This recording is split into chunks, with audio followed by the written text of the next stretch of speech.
Ես նման առաջարկ նաև պաշտպանության նախարարությանն եմ արել, որ մենք աշխատակիցներին գնահատենք եւ ունենանք հստակ գնահատման մեխանիզմներ, ինչը հիմա դուք փորձում եք եւ առաջարկում եք ներդնել ներքին գործերի նախարարությունում։ Ինչու է սա կարևոր, ինչպես դուք նշեցիք, ես էլ շատ դեպքեր գիտեմ, որ օրինակ այն օպերա աշխատողները, ովքեր որ շատ բացահայտումներ ունեն, ստանում են ավելի ցածր, կներեք էլի այդտեղ որ խանգարում եք։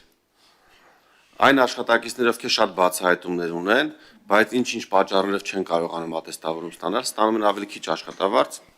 քան իր հետ աշխատող մյուս օպերա, ով օրինակ 10 անգամ ավելի քիչ բացահայտում ունի, բայց ատեստավորումը ավելի վարժ հանձնել է։ Ստացվում է ստեղ գնահատման անհավասարություն եւ անարդարություն է իմաստով, որ մարդը օրինակ ծանր հանցագործությունների բացահայտման, սպանություններ ունի բացահայտած կամ թմար միջոցների ապօրինի շարժանառության դեպքեր ունի բազմաթիվ բացահայտած, ստանում ավելի ցածր աշխատավարձ, քան մյուս իր ընկերը, ով որ այդքան էլ ջանք չի գործադրում բացահայտումների համար, բայց քննություններից առաջ լավ պատրաստվում ստանում է կրկնակի բարձր աշխատավարձ։ Շնորհակալ եմ ու կցանկանամ, որպեսզի կառավարության մյուս գործընկերների հետ նաև այս փորձը փոխանակվի, որպեսզի հստակ ներդրվի գնահատման համակարգ, որպեսզի բացի ձեր նախարարությունից նաև փորձի կիրառումը տարածենք մյուս նախարարությունների վրա, ինչպես սա արել ենք օրինակ ատեստավորման փուլում, սկսել ենք մի նախարարությունից եւ տարածել մյուս նախարարությունների վրա, այսինքն հստակ չափանիշներ լինեն եւ եթե կարող եք մի քանի բառով ասել, ինչ տարբերություններ է տալու, օրինակ այն աշխատակիցով մի քանի անգամ ավելի շատ բացահայտում ունի, իր աշխատավարձը որքանով է տարբերվելու իր հետ աշխատող նույն հաստիքում գտնվող նույն ստաժ ունեցող մյուս աշխատակցից։ Շնորհակալություն պարոն Սարգսյան դրական գնահատականի համար։ Ես վստահ եմ, որ թե ներքին գործերի նախարարությունում, թե պաշտպանության նախարարությունում եւ այլ գերատեսչությունում իրականացվող փոփոխությունները մեկս մյուսի համար վարակիչ կարող են լինել եւ այդպես էլ կան իրականում եւ ես հուսով եմ, որ այս գնահատման համակարգի ձևավորումը կրկին թույլ կտա հասկանալու այլ որ գերատեսչությունում կարող ենք սա իրականացնել եւ հետեւողականորեն գնալ առաջ։ Ինչ վերաբերում է բուն կատարողականի գնահատմանը, այո, ճիշտ եք նշում, որ կարող ենք ունենալ այնպիսի ծառայողներ, որոնք որ պայմանականորեն 3 տարի կարող են չփայլել իրենց վարքագծով, այսինքն լուրջ հանցագործությունների բացահայտմանը որպես այդպիսին լուրջ ներդրում չունենալ, բայց ատեստավորման ստուգարկները հանձնել պատշաճ կերպով, որովհետև պատրաստվելու ժամանակ են ունեցել կամ այնպես են մենեջմենթ արել ժամանակը, որ կարողանան լավ պատրաստվել, բայց մեկ այլ ծառայողը, որ կարող է 3 տարի շատ լուրջ ներդրում ունենալ հանցագործությունների բացահայտման մեջ, բայց ինչ-ինչ պատճառներով կարող է վերջնական ստուգարկները լավ չհանձնել եւ մենք ուզում ենք, որ մեր ծառայողները վստահ լինեն, որ իրենց նույնիսկ յուրաքանչյուր օրվա աշխատանքը էական նշանակություն է ունենալու վերջնարդյունքում իրենց սոցիալական երաշխիքի վրա աշխատավարձային քաղաքականության տեսքով եւ պայմանականորեն, եթե 3 տարվա միջին կատարողականը լինի բարձր, ապա այս պայծրությամբ շատ նախնական դրա 50%-ը կգումարվի ըստ էության ատեստավորման արդյունքներին եւ սրանց հանրագումարը կորոշարկի աշխատավարձը եւ եթե տեսականորեն դիտարկենք այս փուլերը, եթե որևէ մեկը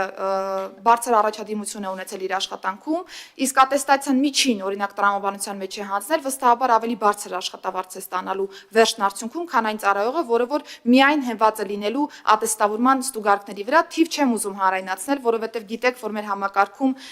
խմբերը, մնացյալ հարցերը տարբեր շերտեր են բացում աշխատավարձային քաղաքականության, բայց գաղափարապես ուզում եմ հստակեցնել, որ այո, եթե անձը ունի լավ առաջադիմություն 3 տարվա ընդհանուր կատարողականի հանրագումարով, ապա ամենայն հավանականությամբ նրա աշխատավարձային քաղաքականությունը ավելի բարձր կլինի այն աշխատակցից, ում մոտ միայն բարձր է հենց ատեստավորման ստուգարկների արդյունքում հանձնված միավորները, եւ ես առիթ օգտագործելով ուզում եմ նշել, որ մենք արդեն իսկ մինչեւ օրենսդրական նախաձեռնությունը բերելը պիլոտավորել ենք հատկապես բարեկային ծառայության կարգախմբերի օրինակով կատարողականի գնահատման մեր ցուցիչները, պայմանականորեն դիտարկել ենք ֆիզիկական եւ կրակային պատրաստականության հետ կապված հարցերը, ուժի գործադրման հիմքով կարգապահական տուժի օրինակ արկայությունը կամ բացակայությունը, կարգապահական տուժի արկայությունը կամ բացակայությունը, առհասարակ արձագանքման արագություն եւ այսպես շարունակ։ Այսինքն առանձնացրել ենք այնպիսի հանգամանքներ, որոնք վերջնարդյունքում մեզ կարող են բնութագիր տալ, թե կոնկրետ կարգախումբը ինչպիսի աշխատանք է տարել եւ ըստ այդմ գնահատել այս կարգախմբի աշխատանքը։ Պիտի նշեմ, որ շուրջ 2500 ծառայողի օրինակով այս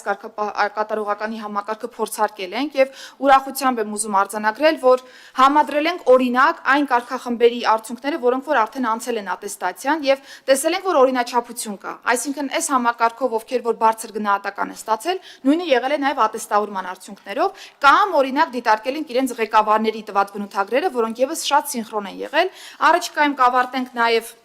մյուս հենասյունային ուղղությունների մասով կատարողականի ցուցիչների եւ ես վստահ եմ, նորից եմ ուզում շեշտել, որ սա համակարգին նոր շնչով աշխատելու հնարավորություն է տալու, որովհետեւ նախ առաջին հերթին մենք ինքներս հասկանալու ենք այս պետությամբ ինչ իրավիճակ ունենք, այսքան նաեւ բարեփոխումների որոշումների կայացման տրամաբանության մեջ եւ գնալու ենք հետեւողականորեն մեր կատարելագործման ճանապարհով։ Շնորհակալություն Արմեն Խաչատրյան։ Արձագանքի բան քոչան։ Ընտրեմ։ Շնորհակալ եմ Տիկին Սարգսյան։ Լուսա։ Դուք դիտարկվում եք։ Տիկին Սարգսյան, շնորհակալ եմ շատ։ Նաև արդից օգտվելով կցանկանամ մեր մյուս հարցին անդրադառնալ, որը վերջերս քննարկել ենք կառավարության հետ հարց ու պատասխանի ժամանակ կապված հաշվառման քննական բաժինների հերթերի հետ։ Այդ ելույթից հետո ինձ մի շարք քաղաքացիներ են գրել եւ ասել են, որ ցանկանում են իրենք արտահերթ քննության համար վճարել եւ սեղմ ժամկետում հանձնել արտահերթ քննություն, բայց չեն կարողանում գրանցվել, որովհետեւ կայքում խնդիրներ կան։ Ու ես էլ եմ փորձել մի քանի ՀԿԲ-ներում, Երևանում եւ այլ տեղերում խնդիրներ է առաջանում։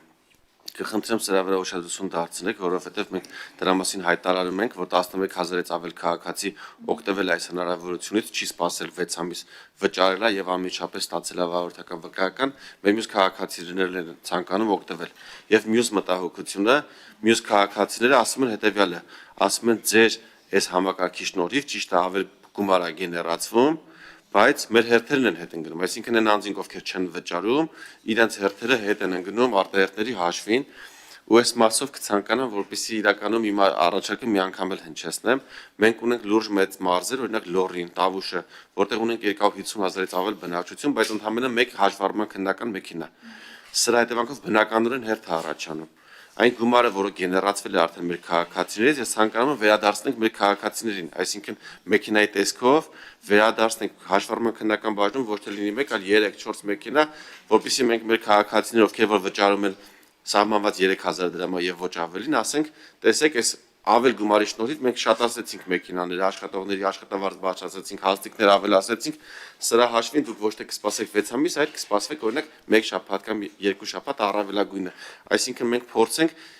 մաքսիմալ լավ ծառայություն մատուցենք մեր քաղաքացիներին։ Ինչու՞մն է ներքին գործերի նախարարության առանձնահատկությունը մյուս կառույցներից տարբերվում, որովհետև առաջնային օղակն է, երբ պետությունը, իշխանությունը շփվում է քաղաքացիների հետ։ Ու հաճախ երբ իրենք բախվում են հերթերի անհարմարությունների, դժգոհություն անմիջապես գալիս է գործող իշխանությանը, թե քաղաքական ուժին, թե վարչապետին,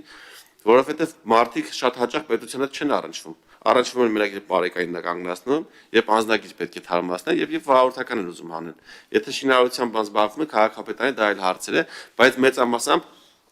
պետության իշխանության հետ այլ ոլորտներում չեն առնչվում։ Ու մենք ստեղ պետքա լավագույնս հանդես գանք, շփիտով, որակով սպասարկենք, ոնց որ օրինակ բանկերում, մասնավոր ընկերություններում ինչպես է քաղաքացին ներս է մտնում, բարև ձեզ համեցեք, սուրճ կցանկանաք, ձեր հերթեսա կմոտիկանա, այսինքն այդ բարի համբույր սպասարկում, եթե մասնավոր կառույցներում ստանում են մեր քաղաքացիները, նույնը ստանան նաև պետական ապարատի հետ ու պետության հետ առնչվել է, շնորհակալ եմ։ Տիկին նախարար, բնականաբար այսօրվա քննարկվող հարցի շրջանակում չի պարոն Սարգսյանը,